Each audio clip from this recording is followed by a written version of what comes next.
जय सिया राम, जय महाराज जी, जय हनुमान जी।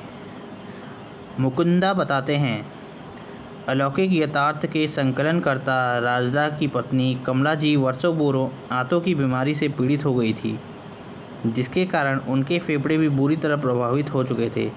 हड्डी का ढांचा ही कमला जी की पहचान रह गई थी।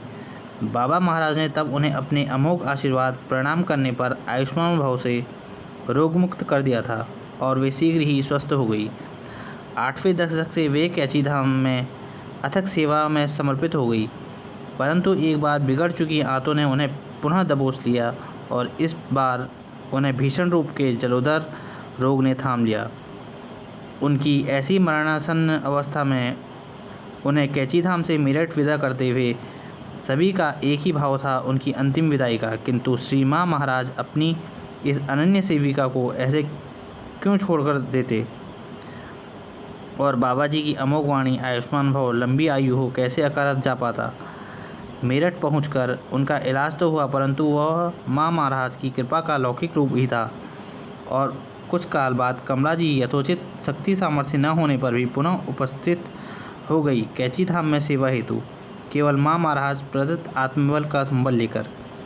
कुछ वर्ष ऐसे ही बीत गए, परंतु 1992 अक्टूबर में धाम में ही रात के समय उन्होंने रक्त वामन करना प्रारंभ कर दिया था, जो सुबह तक होता रहा। सभी से, यहाँ तक कि राजदा से भी वे इस तथ्य को छिपाती रही कि जानने पर माँ को कष्ट होगा, परंतु माँ से कब कोई कुछ छिपा सका है।